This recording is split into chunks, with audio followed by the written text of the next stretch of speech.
Bonjour à tous, c'est Yohan pour WebFrance. J'espère que vous allez bien. On se retrouve aujourd'hui pour une revue matos. On va parler de l'iTest Chroma de chez Inokin. Je l'attendais avec impatience. Mais vraiment, c'est rare que je sois enthousiaste sur du matériel qu'on m'envoie après avoir regardé les photos, les vidéos des autres reviewers, etc.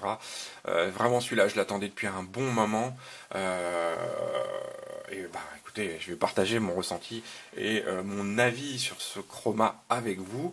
Alors, bien, pas bien, on va regarder tout de suite tout ça en détail. Ça arrive dans une boîte cartonné comme ça, donc avec iTest Chroma, température contrôle, Vaping System, Inokin. Donc Inokin vraiment qui innove en ce moment, qui nous sortent des trucs vraiment sympas et qui voilà sortent un peu de l'ordinaire de ce qu'on voit actuellement, même si ça reste au niveau des spécificités, des fonctionnalités quelque chose de classique. Ici voilà, on peut voir de 6 à 75 watts, au niveau du contrôle de 150 à 315 degrés Celsius, 2000 mAh. C'est donc une batterie intégrée avec donc les modes de TC sur le stainless steel, le NI, le TI, et alors ils nous disent qu'on a un dry heat prevention, donc très rapide à shooter, 0,2 secondes. Voilà, c'est classique. Dedans, on va retrouver donc notre chroma, on va retrouver un tank qui s'appelle le Slipstream, un coil supplémentaire, donc vous aurez deux coils dans cette boîte, l'adaptateur pour pouvoir mettre d'autres tanks qu'on va regarder, un câble micro USB pour la recharge, un petit peu d'accessoires et un guide d'utilisation ici. Voilà. Donc ce chroma existe en plein de couleurs différentes, en espèce de violet, du rose, du noir, du blanc, ici en blanc, du silver que j'ai jamais vu et que j'aimerais bien réussir à choper, donc à voir. Donc, je vais mettre ça de côté. Donc ici on a notre atomiseur aussi qui est livré avec. Là il est rempli mais je vais vous en montrer un autre. Donc dans la boîte on va retrouver ici on va retrouver notre box. Ici, on va retrouver notre adaptateur pour pouvoir y mettre d'autres atomiseurs. Dedans, on va retrouver... donc en fait, on a deux résistances. On a un petit câble micro USB. On a des joints, des spares, des joints de rechange pour l'atomiseur Slipstream dont je vais parler. On a une petite pièce ici métallique qui permet de visser et dévisser l'adaptateur qui permet de mettre des tanks. Et ici on va retrouver un câble micro USB classique, nos résistances, un manuel d'utilisation ici, classique hein, avec les différentes fonctionnalités. Au niveau des résistances, ici on en a une première qui est voilà, qui est ici, qui va fonctionner en contrôle de température. On est sur du SS316, donc il recommande entre 160 et 230 degrés. On est sur une 0,5 ohm. Voilà. Et on en a une seconde qui est alors celle-là c'est la stainless steel 0,50. On en a une autre qui est une 0,8, qui est une 0,8 en Cantal. C'est ça, si je dis pas de bêtises. Et oui, j'ai oublié. On retrouve un second drip tip aussi. Voilà, un petit drip tip noir et un drip tip silver. Ça, c'est livré dans le pack d'origine avec tout ça, tout ça, tout ça. Donc, ce qui va nous intéresser, c'est ça, ça, et le reste, on va le mettre de côté. Je vais parler tout de suite de cet atomiseur. J'en ai reçu un autre qui est noir. C'est exactement la même chose, hein. Ça fonctionne exactement de la même façon. Ici, donc on a trois fenêtres pour visualiser le niveau de liquide. On a un niveau max ici pour le remplissage. On a un airflow qui se trouve en haut avec, vous voyez, trois fenêtres. J'aurais dû vous montrer sur le blanc, on verra mieux, je pense. Avec trois fenêtres de réglage d'airflow. Ici, il suffit de tourner l'airflow pour l'ouvrir. Donc on ouvre les trois ou on réduit les trois. à l'intérieur, comment ça se passe, je vais vous montrer sur celui-ci. On est sur quelque chose de relativement ressemblant à un Cubis. C'est-à-dire qu'on a ici une sécurité enfant, comme les bouchons. Voilà, je peux tourner. Il faut pour ça appuyer, tourner en même temps. Voilà, tourner en même temps pour venir dévisser et enlever cette partie-ci. Ici, on a notre tank. Voilà. Et là, on va avoir donc celle dont je vous parlais tout à l'heure, notre résistance en Cantal en 0,8 qui est recommandée entre 20 à 35 watts avec voilà de grosses arrivées de liquide sur les côtés. Donc ça se visse sur la base.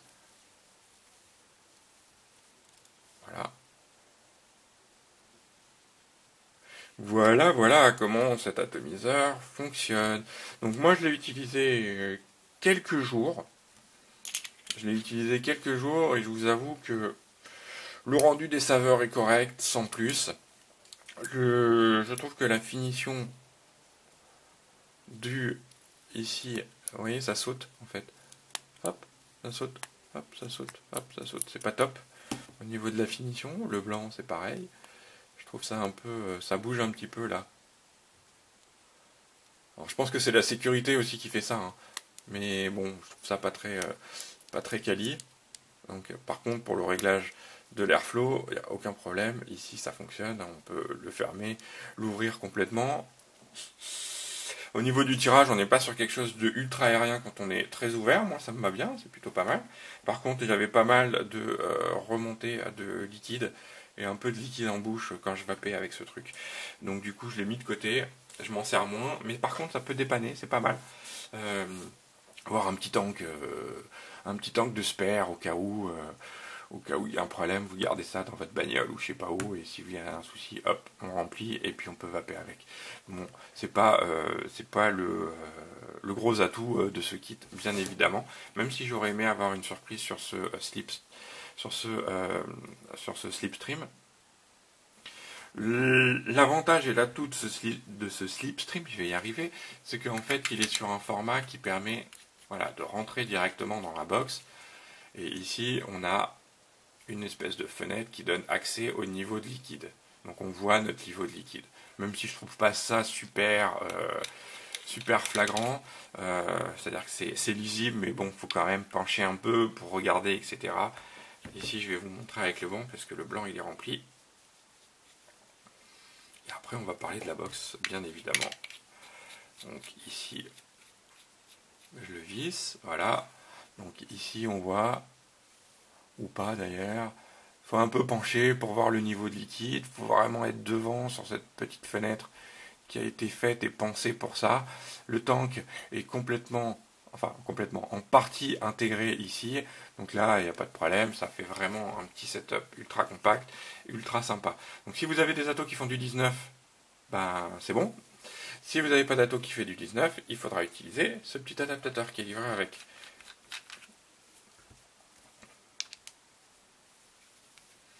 On va s'attarder maintenant sur notre box 2000 mAh. Ici, je vous montre un peu au niveau de la finition en blanc. En blanc, voilà, on voit e-test chroma ici. On a un bouton fire ici avec le plus, le moins, le port micro USB pour la recharge. De l'autre côté, on va retrouver ici une espèce de dessin avec Inokin et cette espèce de grippe et de prise en main qui fait penser à une crosse de flingue, hein. Clairement, ça a été, je vais pas dire pensé comme ça, mais en tout cas c'est très ergonomique cette partie là, c'est très bien assemblé, aucun souci de ce côté-là, le fini est plutôt bon. Et vraiment en main, c'est super agréable. La taille est juste, je n'ai pas envie de dire parfaite, mais presque parfaite pour moi. Parce que, alors ça dépendra peut-être, de la taille de vos mains. J'ai pas des mains de géant, j'ai des mains normales, on va dire. Et vraiment, ça tombe super bien en main. On peut switcher ici sans aucun problème. Donc ça, ergonomie, design, moi j'aime vraiment beaucoup et c'est aussi pour ça que j'attendais ce Chroma. J'avais déjà fait plusieurs revues sur les fonctions et les menus de chez Hinokin. Donc ici, il va me dire j'ai pas d'atomiseur, donc on va retrouver un écran qui est relativement lisible. Dehors, en pleine luminosité, ça sera un peu plus compliqué. En intérieur, il n'y a aucun problème. Et voilà. Donc, 3 clics pour l'éteindre. 3 clics pour l'allumer. C'est toujours la même façon, hein, ça fonctionne toujours de la même façon. Ici, donc on a dit je suis sur une SS316, donc je peux mettre mon tank, il va me détecter automatiquement. Voilà, 0,8. Ah non, je suis sur une Cantal. 0,8 c'est celles qui sont en Cantal. Donc je suis sur une résistance Cantal. Donc automatiquement ici il me demande est-ce que c'est le même coil que la dernière fois, est-ce que c'est du NI, du TI, du SS, ou est-ce que je veux le mettre en wattage. Donc je vais juste me déplacer dans le menu, valider avec le bouton Power, et là je vais pouvoir régler mon plus et mon moins pour augmenter ou descendre. Pour ça, il faut rester appuyé, ça déverrouille votre wattage, et ensuite seulement on peut monter ou descendre jusqu'à 75 watts.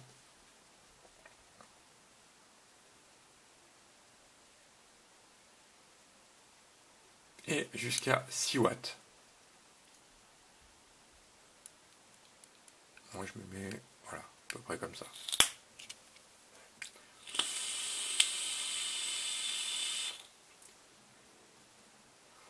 Au niveau du volume de vapeur, hein, sur ce slipstream, il n'y a rien à dire, ça marche bien.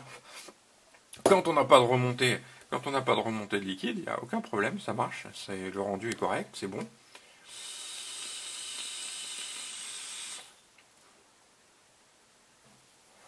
Voilà, vous pouvez voir, il n'y a pas de problème, le goût n'est pas dégueulasse, la restitution des saveurs et le rendu sont présents.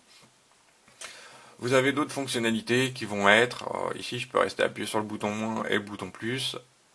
Là je passe en stainless steel, donc pour le contrôle de temp. Je peux ici régler mes watts. Ici donc je règle mes watts en rappuyant une seconde fois. Donc, ici je peux changer. Je valide avec le bouton power. Le bouton plus et moins, je vais passer ici en NI, ici en TI,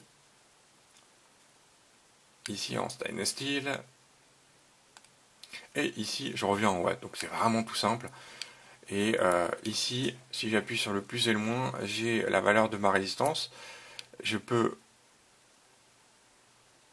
hop, j'appuie une fois, j'ai la valeur de ma résistance.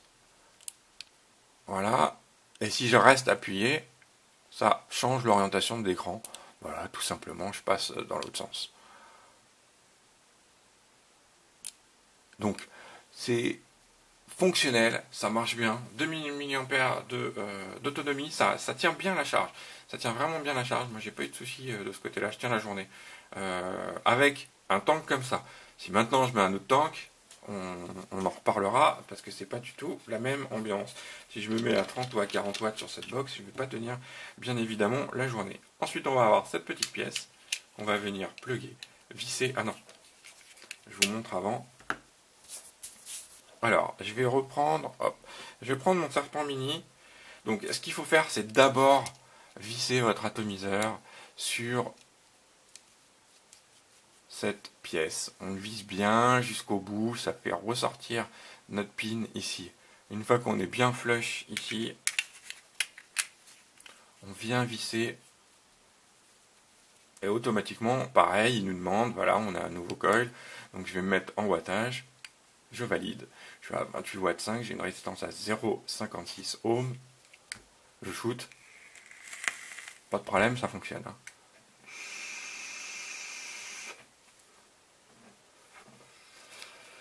Donc ça, c'est l'adaptateur qui permettra de mettre des atos en 22, en 23, en 24, en 25, en ce que vous voulez. Il n'y a aucun souci. Ça fonctionnera et ça marchera. Si je prends par exemple un truc Si je prends par exemple un truc qui est... il est où? Il est là.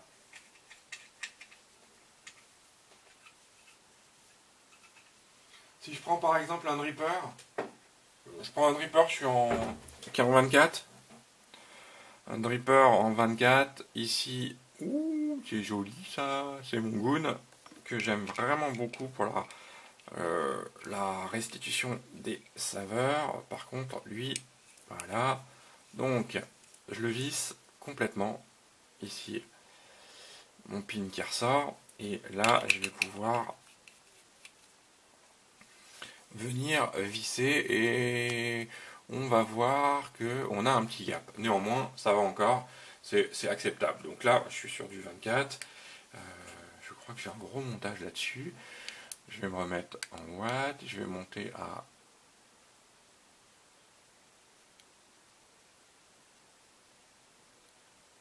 50 watts. Ça marche très bien.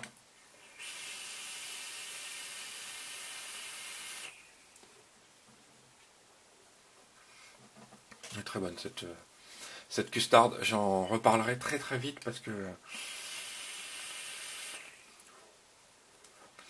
elle est juste excellente. Donc le 24 ça passe, vous avez vu, le 23, le 22, le 21, le 20, le 19. Le 19 ça rentrera à l'intérieur. Donc ça c'est un des avantages sur ce chroma, cette petite pièce qui permet de mettre n'importe quel autre atomiseur. Donc ça c'est plutôt une bonne chose.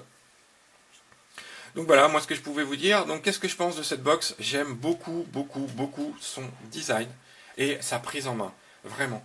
2000 mAh d'autonomie, on aurait aimé en avoir un peu plus, mais elle reste relativement compacte et elle reste légère. Si je prends autre chose qui a par exemple 3000 mAh, à côté j'ai la Nuggets, j'ai déjà fait la revue dessus, la Nuggets Pro qui a 3300 mAh.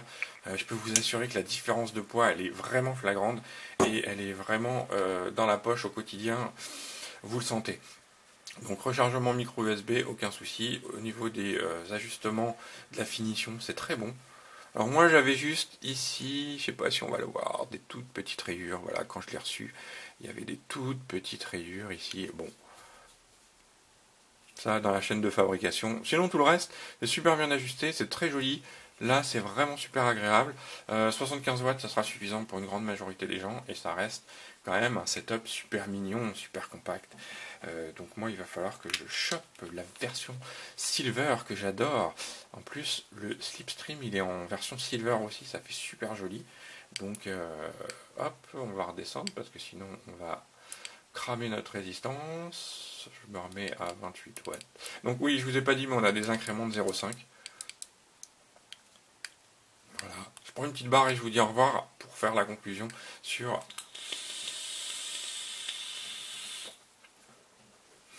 ce e-test chroma de chez Inokin. Ça par contre c'est une certitude, ça arrive sur le marché, même si c'est... Non, c'est pas encore dispo. Mais ça arrive sur le marché, ça c'est sûr. Je connais pas le prix, mais ça va être dispo chez les grossistes pour les boutiques. Donc ça c'est sûr que ça sera dispo en boutique, sur internet, et que vous pourrez retrouver ce mini kit. Je n'ai pas d'idée de prix, ça devrait tourner, je ne veux pas vous dire de bêtises, je ne sais pas. Donc je vous dirai pas de conneries là-dessus. Moi c'est un gros coup de cœur quand même ce iTest Chroma que j'aime beaucoup. Le slipstream je suis un peu déçu parce que j'aurais préféré que voilà, j'aurais aimé. C'est-à-dire que la seule chose c'est si j'avais pas eu de remontée de liquide et de choses comme ça avec ce tank, je pense vraiment que je l'aurais utilisé au quotidien parce que c'est vraiment un super setup, c'est hyper compact, c'est assez pratique. Et je ne vous ai pas dit d'ailleurs, je ne vous ai pas dit la contenance du slipstream. Et d'ailleurs, elle est indiquée nulle part. Mais je pense qu'on doit être sur du 2 ml, puisqu'on est censé être sur un truc qui était PD-ready, il me semble. Donc je pense qu'on doit avoir 2 ml, voire 3 ml de contenance. Alors on n'est plus trop TPD, mais je crois que c'est ça. Bref, si j'avais pas eu ce remontée de liquide, je vais continuer de le tester. Je ferai peut-être un autre tour dans un vlog ou une connerie comme ça, pour vous dire ce que j'en pense un peu plus en détail. Mais moi, le peu que je l'ai utilisé, c'est-à-dire j'ai utilisé lundi, mardi, mercredi, j'ai utilisé 3 jours. J'avais des remontées de liquide assez désagréables dans la bouche. Bon, voilà, après, c'est un choix. Je vous embrasse à tous, je vous souhaite à tous une excellente vape. On se retrouve très prochainement pour d'autres revues vidéo. À très bientôt.